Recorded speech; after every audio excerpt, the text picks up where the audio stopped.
If you'd like to read along, visit shahnamequest.substack.com for transcripts, illustrations, and bonus content. The first king in the Shahnameh is Kayumars. Kayumars' presence is both significant and symbolic, because he's not only the first king of this epic, he's the first king of the world, and indeed the first human of the world. And this is also a direct reference to Zoroastrianism and its foundational text, the Avesta. Ferdowsi pulls a lot of symbols, themes, and stories and characters from Zoroastrianism and infuses the Shahnameh with them, particularly in this opening mythical section. So the earliest moments in the Shahnameh are directly following the creation of the universe. And remember, we're coming straight in from Ferdowsi's invocation. So there is a divine glory that originates and permeates the earliest scenes of the Shahnameh. So what does Kayumars' court look like? It is paradise and pristine peace on earth. The world is in harmony. All of the animals and people and nature and flora and fauna, imagine all gathered together as Kayumars is this divine aura ascending above, presiding over a loving, glorious world. Ferdowsi then mentions, and this is very important, that Kayumars has a son named Prince Siyamak, who is just as beloved and is indeed also connected to this divine line of kings, and also a grandson named Hushang. So we are presented immediately with 3 generations of this divine original dynasty of kings called the Pishdadian dynasty. Kayumars, the father, Siyamak, the son, and Hushang, the grandson.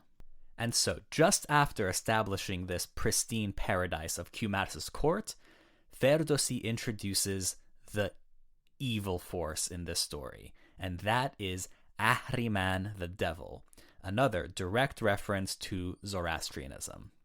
So it's a similar duality that's presented. In the Avesta, it's Ahriman and Aura Mazda, and in the Shahnameh, it's Ahriman, and in this case, King Kayumars, but it becomes largely the force of God's glory and benevolence.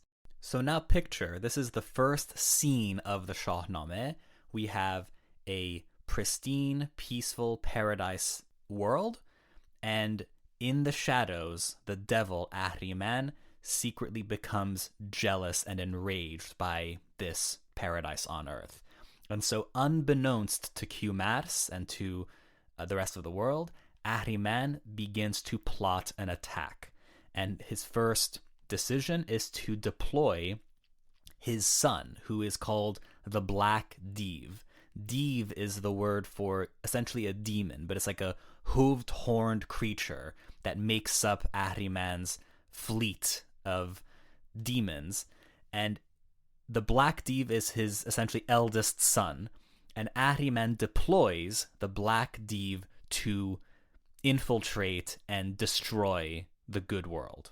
But before the attack takes place, an angel named Sorush hears what's about to happen and comes to warn Prince Siyamak.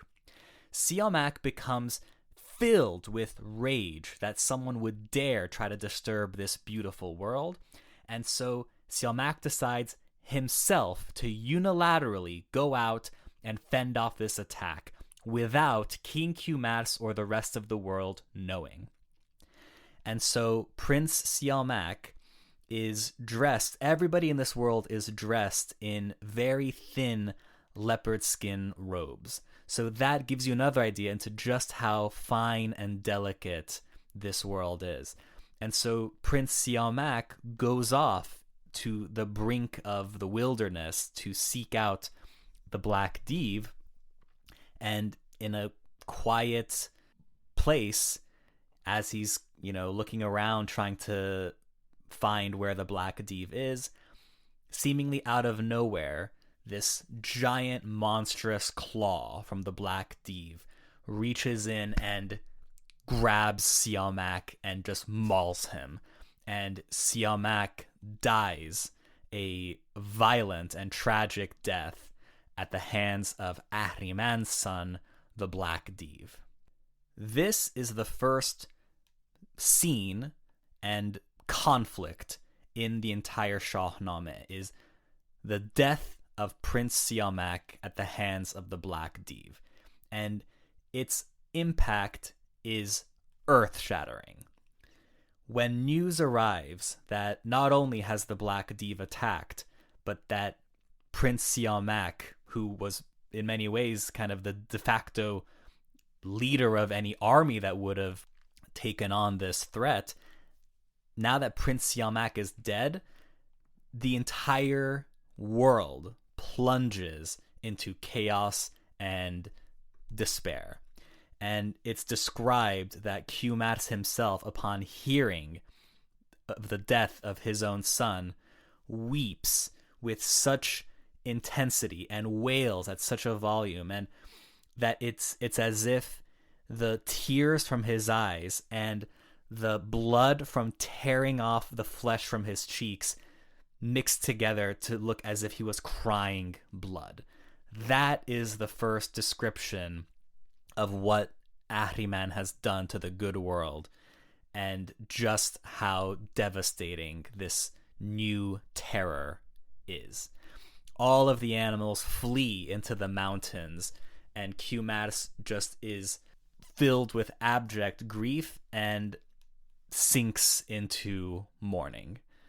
This mourning period lasts a year, until finally Surush, the same angel from before, arrives to tell King Kayumars that, look, we are still feel the grief of Prince Siyamak's death, but we can't let Ahriman win. We need to find some way to regain our footing, reinstill goodness in the world, and fight away these evil forces. King Kayumars is by now so old and so weary that he basically says, I agree with you, Surush, but I am far too weak and old to have the strength for a fight.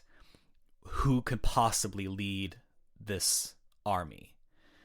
And that is when Hushang, Kayumars' grandson and the son of the fallen Prince Siyamak, volunteers to lead this army of good creatures on earth to avenge his father's death.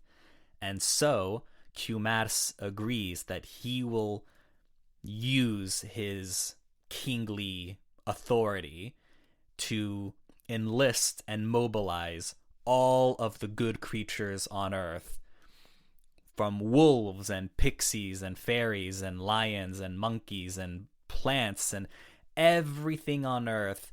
Kayumars mobilizes under the leadership of, I guess now, General Hushang, to lead an army of good to fend off Ahriman's Divs. And that's what happens.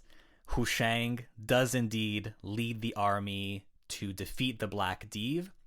Hushang cuts off the Black Div's head and regains good on earth. And when Kayumars eventually passes away, Hushang becomes Iran's second king and brings the dynasty into a new generation.